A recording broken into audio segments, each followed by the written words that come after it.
we are nearing the end of the real estate season. Why has your house not sold yet? Well, real estate expert Nick Marcoux is here to help. Nick, good morning.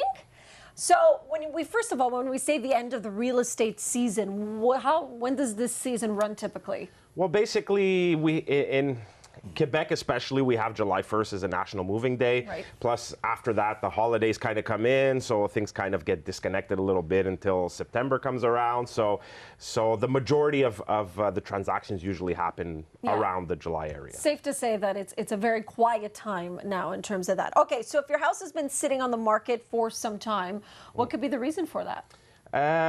The number one driving factor all the time is the price. It's not only the price, but most of the times it has most of what to do with is there activity on the house or not. So basically what we want to look at is a good market study before listing the house on the market to see, what is really the price where we're going to get activity. Then we go on to things like the condition of the house, the location, etc. Okay. Now, what we're looking at is typically how long it takes for a single family home to sell in Montreal, a condo or a duplex, 2 to 5 units. So I'm looking at the condo, 82 days. That seems a little long.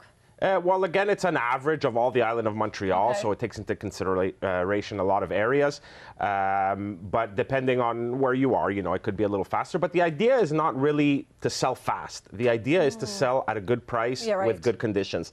So when we list a house or a condo or whatever on the market, the idea is not to bang it out in a week. I mean, the idea is to get good money for it and generate a good, steady activity on the property, which will in turn create that demand to get a better price. When does it start to feel that it's been on the market for too long and that you need to make a change? I think we should always be getting at least a steady amount of visits. That should be a good indication of that the house is priced at a good price and people have a little bit of interest in it. Once it's been sitting, for a month and we haven't got any visits, I mean, we shouldn't sit back because having a house listed on the market too long is also a bad thing. So we want to keep being proactive in trying to generate interest. So besides price, what are other factors that perhaps your house isn't selling? Aside from price, it's the condition of the house. Are we preparing for visits properly? Is everything clean? Is it always decluttered? I mean, too much renovations might scare someone away as well.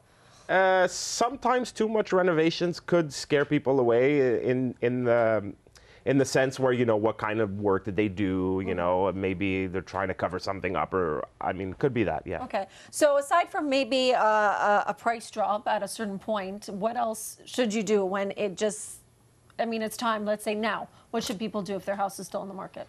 I think they should consult their real estate professional, first of all, to do kind of a market study, again, to see what is still on the market, what has sold in the last couple of weeks, what are we competing against, because that's really important. Again, look at the price, of course.